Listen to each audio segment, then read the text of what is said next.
Yes, ready, start. Now I come to demand about the freedom fighters. I endorse very warmly many of the points which my honorable friend made when he talked about genuine and bogus freedom fighters.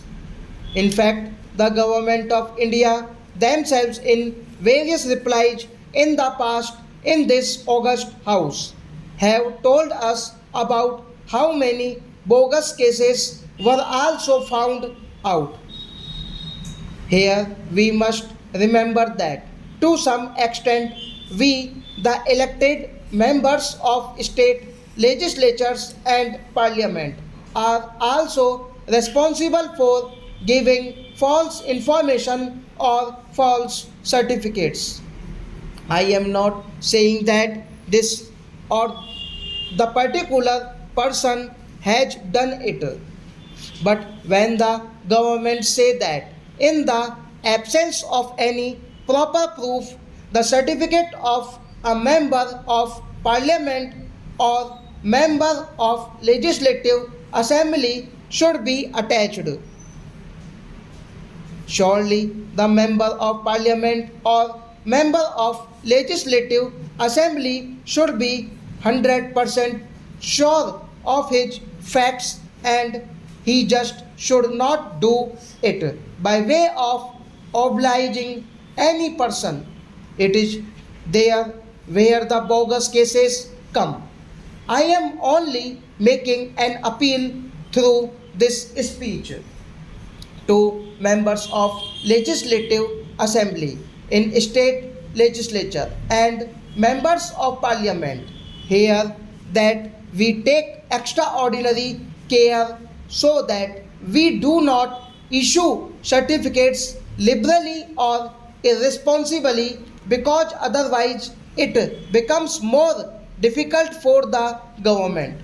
The second point is that some freedom fighters are not yet included in this scheme. I do not know whether the minister has ready information at hand in this regard. There is also the project of old freedom fighters' homes. I remember there is one in Delhi, but it is neglected. Some of the old freedom fighters who are living in Delhi are staying in this house. There is no one to look after them. They are not given proper food, proper drinking water, hot water for bath, and so on. Because they are old and infirm, naturally they need these things all the more. Therefore, I would like the government to take particular care of these old freedom fighters' homes. Lastly, although I know that the government of India have paid a lot of money to these freedom fighters, I see from letters received by me not only from Gujarat but all other parts of the country as well that the papers of freedom fighters are not disposed of although the applications had been properly sent through the state administrations and more than 2 years have elapsed. Some of them are given above 65.